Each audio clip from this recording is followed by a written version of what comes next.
പുതിയ അധ്യയന വർഷം ആരംഭിക്കുകയാണ്.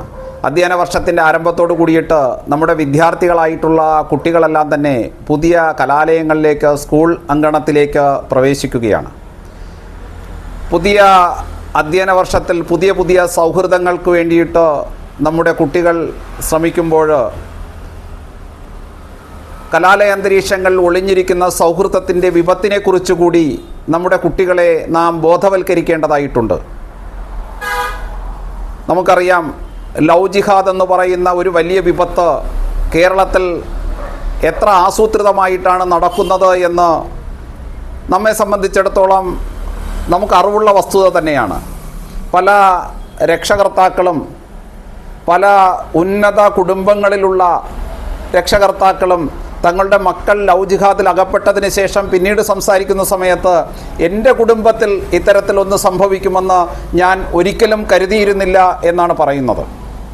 അപ്പോൾ എൻ്റെ കുടുംബത്തിൽ ഇത്തരത്തിലൊന്നും സംഭവിക്കില്ല, എൻ്റെ മകൾക്ക് ഇത്തരത്തിലൊന്നും വരില്ല എന്ന് വിശ്വസിച്ച എൻ്റെ വിശ്വാസത്തെ മറികടക്കുവാൻ വേണ്ടിയിട്ട് ഈ ജിഹാദി യുവാക്കളായിട്ടുള്ള ആ യുവാക്കളെ മതപരിവർത്തനത്തിന് വേണ്ടിയിട്ട് ഇത്തരത്തിലുള്ള പ്രവർത്തനങ്ങൾക്ക് പരിശീലിപ്പിക്കുന്ന സംഘടനകൾക്ക് സാധിച്ചു എന്നുള്ളതാണ്. അപ്പോൾ നമ്മുടെ വിശ്വാസത്തെ, നമ്മുടെ കുട്ടികളുടെ മേലുള്ള നമ്മുടെ വിശ്വാസത്തെ മറികടക്കുവാൻ തക്ക പരിശീലനമാണ് ഇക്കൂട്ടർക്ക് ലഭിച്ചിരിക്കുന്നത് എന്നുള്ള ബോധ്യം നമുക്കുണ്ടാവണം.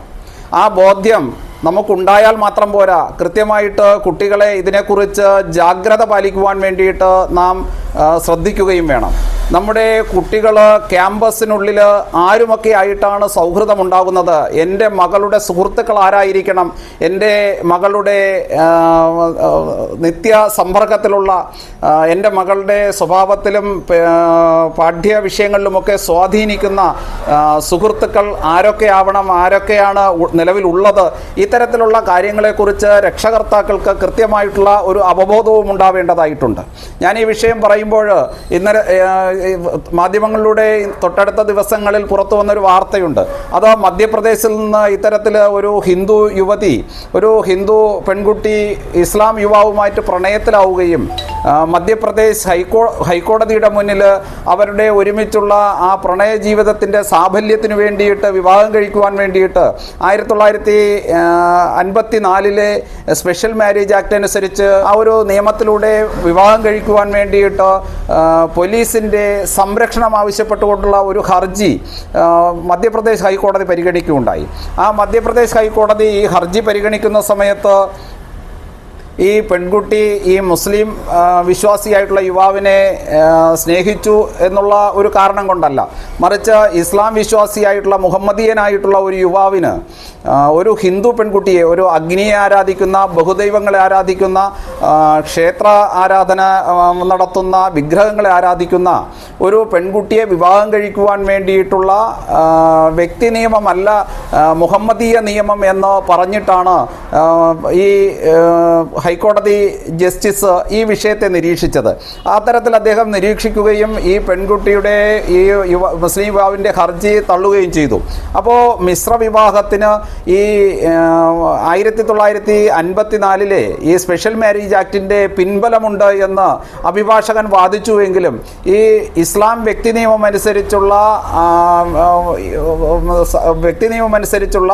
ആ നിയമപരമായിട്ടുള്ള സംരക്ഷണം ഈ സ്പെഷ്യൽ മാരേജ് ആക്ട് അനുസരിച്ച് വിവാഹം കഴിച്ചാൽ ലഭിക്കില്ല എന്നാണ് ജസ്റ്റിസ് നിരീക്ഷിച്ചത്. അപ്പോൾ ഞാൻ സൂചിപ്പിച്ചു വന്നത്, മതപരിവർത്തനം ചെയ്യാതെ മിശ്ര വിവാഹം, അന്യമതസ്ഥരായിട്ടുള്ള രണ്ട് വിഭാഗത്തിൽ നിന്ന് ഇസ്ലാം വിശ്വാസിയെ, മറ്റേത് വിഭാഗത്തിൽ നിന്നായാലും ഒരു ഇസ്ലാം വിശ്വാസിയെ വിവാഹം കഴിക്കുമ്പോൾ ഈ സ്പെഷ്യൽ മാരേജ് ആക്ടിൻ്റെ ഒരു പരിഗണന ലഭിക്കുന്നില്ല എന്നുള്ളതാണ് അവിടെ ജസ്റ്റിസ് വ്യക്തമാക്കിയത്. കേരളത്തെ സംബന്ധിച്ചിടത്തോളം നാം മനസ്സിലാക്കേണ്ടതായിട്ടുള്ളൊരു സാഹചര്യം എന്ന് പറയുന്നത് ഈ മതപരിവർത്തനത്തെ സംബന്ധിച്ച് തന്നെയാണ്. ഇവിടെ ഈ വിഷയത്തിൽ മതം മാറുവാൻ വേണ്ടിയിട്ട് ഈ രണ്ട് കുട്ടികളും ആഗ്രഹിച്ചില്ല എന്നുള്ള നിലയ്ക്കൊക്കെയാണ് വാർത്തകൾ പുറത്തു വന്നത്. പക്ഷേ കേരളത്തെ സംബന്ധിച്ചിടത്തോളം കൃത്യമായിട്ട് ക്യാമ്പസിനുള്ളിൽ അല്ലെങ്കിൽ കോളേജിനുള്ളിലൊക്കെ തന്നെ ഉണ്ടാകുന്ന ഈ സൗഹൃദങ്ങൾ, ആ സൗഹൃദങ്ങൾ വെച്ച് മുതലെടുത്തുകൊണ്ട് കൃത്യമായിട്ട് മതം പഠിപ്പിക്കുവാനും മതപരിവർത്തനം ചെയ്യുവാനുമുള്ള പരിശ്രമം കേരളത്തിൽ നടക്കുന്നുണ്ട് എന്നുള്ളത് നമുക്ക് ഏവർക്കും അറിവുള്ളതാണ്.